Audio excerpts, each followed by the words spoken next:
Hi friends, అందరూ బాగున్నారా? మనము ముందు వీడియోలో ఢిల్లీ సుల్తాన్ల కాలం నాటి వాస్తు శిల్పకళల గురించి మాట్లాడుకున్నాం కదా. అదేవిధంగా ఈరోజు కూడా మరొక మంచి టాపిక్తో మీ ముందుకు వచ్చేసాను. ముందుగా మన వీడియోస్ చూస్తున్న వారందరికీ కూడా ధన్యవాదాలు. ఇదే విధంగా మన ఛానల్ని సపోర్ట్ చేయండి. ఇక లేట్ చేయకుండా మనం వీడియోలోకి వెళ్ళిపోదాం. మధ్యయుగ దక్షిణాపథ చరిత్రలో కాకతీయుల యుగం ఒక దివ్యఘట్టం. నేటి తెలంగాణ, ఆంధ్రప్రదేశ్ రాష్ట్రాలు విస్తరించి ఉన్నటువంటి సువిశాల ప్రాంతాలను వీరు పరిపాలించారు. తెలుగు భాష మాట్లాడే వారిని అందరినీ తొలిసారిగా సమైక్యపరిచిన ఘనత కాకతీయులకే దక్కింది.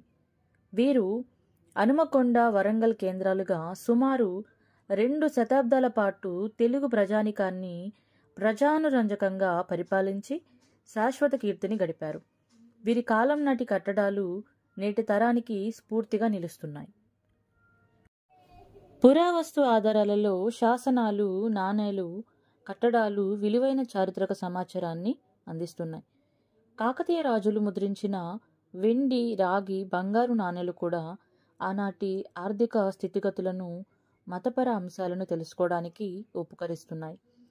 కాకతీయులు కట్టించిన కోటలు, తోరణాలు, దేవాలయాలు, భవనాలు, చెక్కించిన బొమ్మలు, ఆనాటి వస్త్రాలంకరణ ఆచారాలను, ప్రజలు ధరించిన ఆభరణాలను, వాస్తుశిల్పుల పనితనాన్ని నేటి తరాలు గ్రహించడానికి ఉపకరిస్తున్నాయి.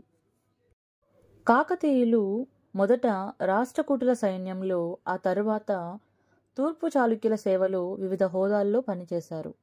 వీరి జన్మస్థానం కాకతీపురం అనే గ్రామం అని కొందరు చరిత్రకారులు అభిప్రాయపడ్డారు. కానీ ఈ పేరున్న గ్రామం ఎక్కడ ఆధారాల్లో పేర్కొనలేదు.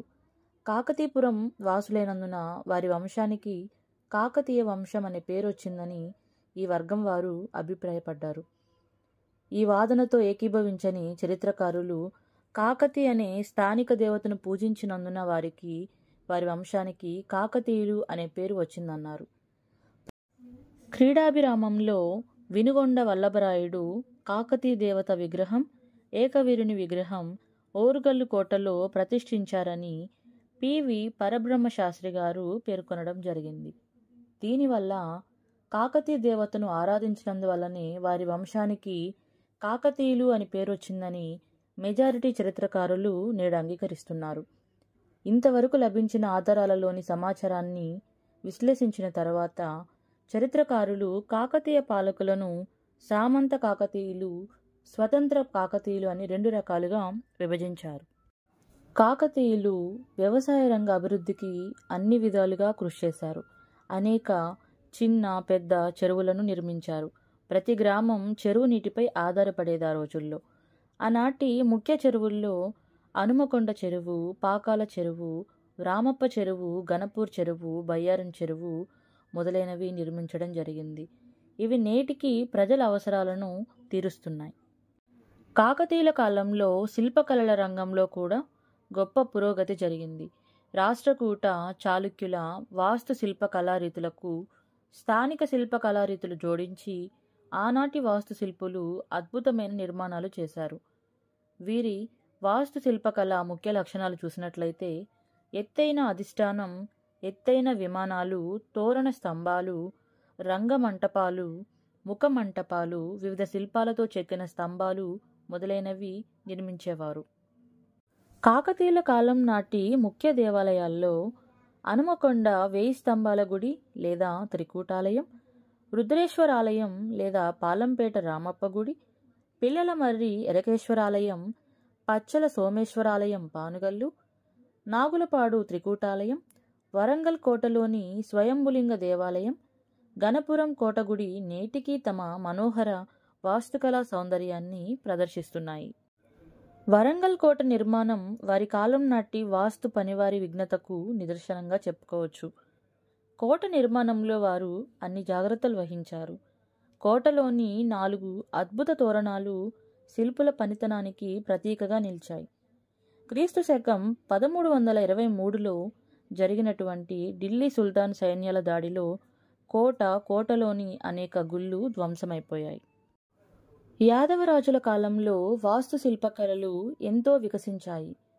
సామ్రాజ్యంలోని అనేక ప్రాంతాల్లో శైవ వైష్ణవ ఆలయాలు వీరు కట్టించారు.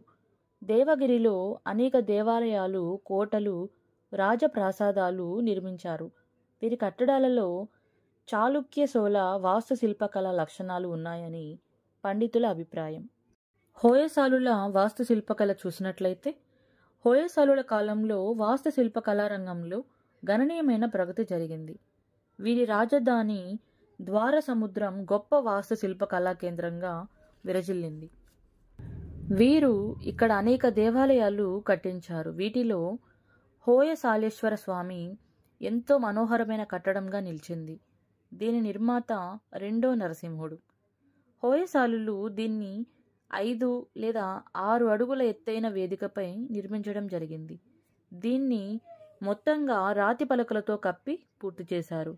దీని ప్రాకార గోడలపై వివిధ రకాలైన ఏనుగులు, పులులు, పక్షులు మొదలైన బొమ్మలతో తీర్చిదిద్దడం జరిగింది.